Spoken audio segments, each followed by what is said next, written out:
Welcome back. Now that we've covered what cloud computing is and how responsibilities are shared between you and Microsoft, the next step is understanding how the cloud can actually be deployed. In Azure and really in cloud computing in general, there's three main deployment models you need to understand: public, private, and hybrid.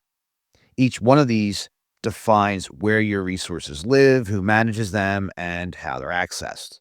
Let's start by taking a look at public cloud, which is the most popular uh, cloud model people picture when they hear the word cloud.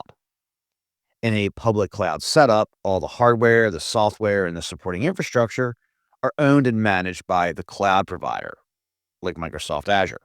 You're sharing that infrastructure with other customers, but your environment is still completely isolated through virtualization and identity boundaries.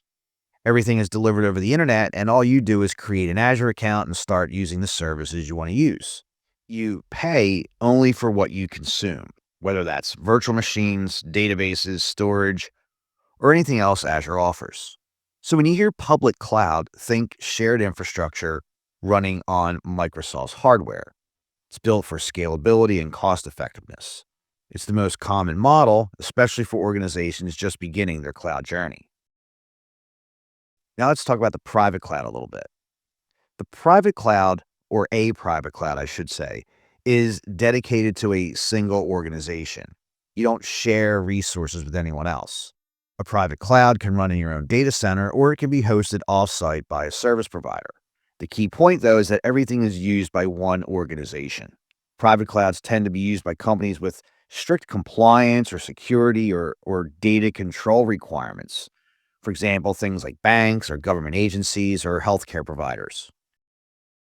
Private cloud offers the same benefits you get in a public cloud, such as scalability and automation, but it requires more hands on management. Your organization is still responsible for hardware, updates, and many aspects of security. So when you think private cloud, think cloud capabilities running on dedicated infrastructure that you control. And then we have hybrid cloud.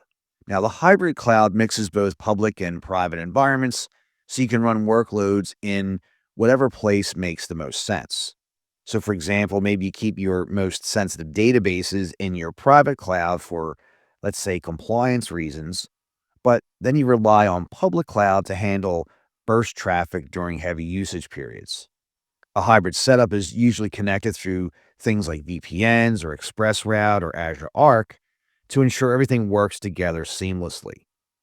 It gives you the flexibility to choose where each workload lives while still expanding into Azure when you need extra capacity or maybe specialized services. In other words, a hybrid cloud acts as, I guess you could say, a bridge between what you have on prem and what Microsoft offers in the public cloud. So, to wrap up, a public cloud is shared infrastructure. It's owned and managed by Microsoft and paid for on a consumption basis.